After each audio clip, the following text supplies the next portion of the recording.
I don't get it. I'm genuinely not sure how to judge Bugsnax. Unveiled in 2020 as part of the PS5 reveal event, Bugsnax would go on to become a minor meme for its theme song and juxtaposition of cute, surreal, and somewhat unsettling imagery. Seed patterns. Oh, and it's tasty too. Welcome to the island of Bugsnax.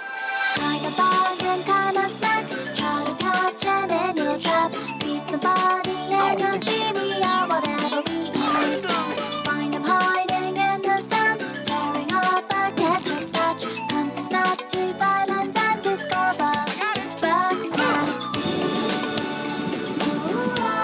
It's Bugsnax.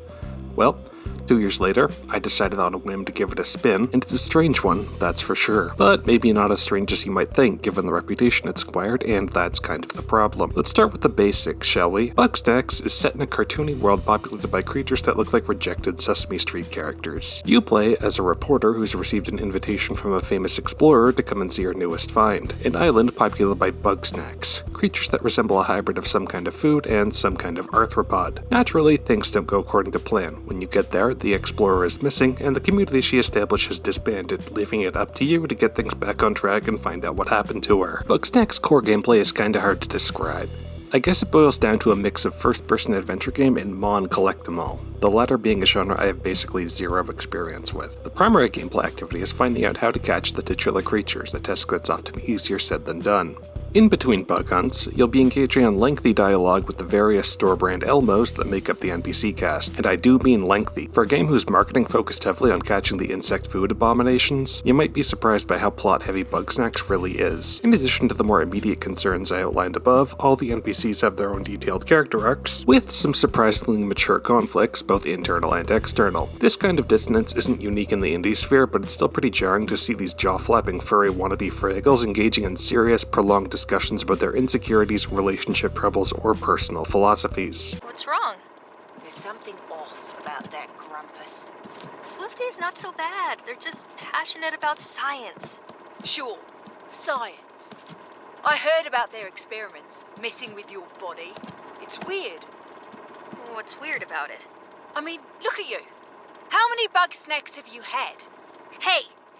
In my professional medical opinion, I am perfectly healthy. We're all eating Bugsnax, and we're all fine, so why are you getting on my case? I'm just worried, Belle. You're not acting like yourself. You mean I'm not miserable?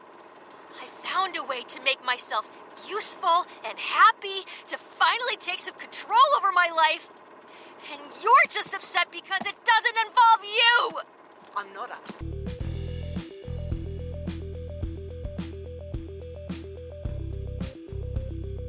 Ultimately, however, the dialogue usually boils down to providing the player with the goal of catching X, number of bugs, snack Y, and Z for whatever reason. Catching Bugsnax is more puzzle than combat. Indeed, the game has no HP system and the player is essentially invincible. To this end, you were provided with several gadgets that must be employed to circumvent a Bugsnax defenses. There is a remote trap that can be triggered to snare any Bugsnax in range, a grapple shot, a slingshot that can be used to lure Bugsnax with their favorite sauces, a controllable ball to flush Bugsnax out of small spaces, a launch pad that can be used in platforming, and a tripwire that stuns Bugsnax that run into it. There's a bit of a balancing problem on display in that I found for the most part you really only need the trap, slingshot, and tripwire for 90% of the Bugsnax out there, with the other ones only being useful in a couple of niche scenarios. This might seem like a small thing to complain about, but in my experience it's usually a sign of a game that's had significant gameplay overhauls fairly late in development. The player is required to incorporate one or more of these mechanisms to outwit little cartoon beasties so they can be captured and devoured. Bugsnax have predictable movement paths to make ambushes easier, so most of them can be taken with the trap or tripwire with the right placement, but sometimes the process is a little more complex. Some Bugsnax have fire or ice defenses that must be deactivated with environmental hazards before they can be captured, some must be pitted against other Bugsnax to stun them, some need to be lured out of their safe zone, and so on. Some of the more advanced snacks can feel a little trial and error-y, but for the most part, catching them is pretty simple. Even the handful of optional boss battles are a breeze, especially since the player's invincibility makes all the boss's attempts at fighting back less a struggle to the death and more just delaying the inevitable. A hardcore gameplay challenge this is not. Considering the amount of focus the game's marketing gave them, in a lot of ways the Bugsnax themselves actually feel like kind of an afterthought. When you compare it to something like Pokemon, the difference is stark. Yes, I'm aware that Bugsnax isn't exactly trying to compete with Pokemon directly, but they share a similar enough concept that I feel a comparison is fair. There just isn't that much to do with Bugsnax once you've caught them. You're meant to feed them to NPCs as part of questlines that ask for specific Bugsnax, or just because you feel like it, and this produces probably the most surreal effect in the game. Feeding an NPC Bugsnax will shapeshift parts of their body into the corresponding snack food. This can be directed by the player to effectively customize the appearance of the NPCs. The characters are remarkably unfazed by this, so if you want, you can spend time gathering additional Bugsnax and stuffing your fluffy monster friends with them to transform them into culinary abominations of your own design. But once you've done this a few times, the impact wears off fast. Besides that, the only thing you can do with Bugsnax is collect little bastards for its own sake. The hub town has a ranch that you can donate Bugsnax to as a part of a collection side quest, but once they're collected, there's not a whole lot you can do with them, and it feels more like busy work to fill out a checklist than a core gameplay element. Compounding this issue is that individual Bugsnax just don't have that much of an identity to them. Where Pokemon will typically make an attempt to convey a bit of personality in their neon menagerie, the Bugsnax are just kinda there. They mostly wander around absent-mindedly, not paying much attention to the player. Some are shy and some are aggressive, which in this case means harmlessly knocking the player back a few steps. Ooh, intimidating. But that's about all you're getting in terms of characterization. Also, quite a few of them are just palette swaps, which makes it even harder to care about collecting them all. They quickly go from fantastical creatures to plot tokens that must be intermittently gathered and given to NPCs in exchange for more dialogue. All in all, catching Bugsnax will start to feel less like an integral part of the experience than a side activity the game occasionally forces you to partake in to advance the plot, which is as good a segue as any to get into the story. Bugsnax's plot is very heavily character focused. You're introduced to a handful of NPCs within the first 30 minutes, and the lion's share of the game will consist of gathering up the rest of the dozen or so furballs that make up the main cast and convincing them to return to the abandoned hub town. Once they're back, there's still a surprisingly long list of side quests that they'll assign you. All the characters are fleshed out with their own issues, insecurities, conflicts, and desires, and you're going to be spending a lot of time in dialogue trees and cutscenes. Most of the meat of their character arcs is dealt with in their respective side quest chains rather than the main storyline, with a focus on overcoming one specific flaw or conflict via copious application of Bugsnax. The issues on display here are a lot more adult than the game's cartoony art style and simple gameplay would imply. I don't necessarily mean mature subject matter. You don't have to worry about these unwanted mascots doing anything sexual or things of that nature, fortunately, but more in terms of presentation and detail.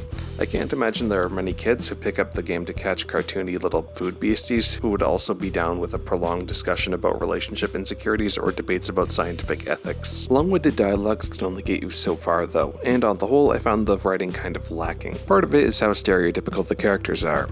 They all fit into easily digestible archetypes. Dumb jock, earnest dork, shady businessman, gruff farmer, you know the drill. A lot of dialogue basically boils down to hammering on their handful of personality traits over and over, and it gets real old real fast. I lost interest in the characters pretty quickly and found myself speed reading dialogue so I could skip and move on faster. And while I did most of the side content, it was more for the sake of completion for the sake of this review and genuine affection for the cast. I particularly want to give a shout out to Beffica, who's one of the most unpleasant and irritating characters I've had the displeasure of interacting with in a game for quite a while. She's this bitchy Valley Girl stereotype who's constantly talking down to the other characters.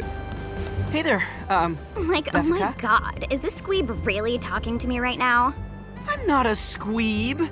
It says right here on my snack scope, Filbo, personality type, squeeb. Skills, none. Friends, none. It says that because you wrote that in yourself. It also says, you're a terrible leader. Like, are you still here?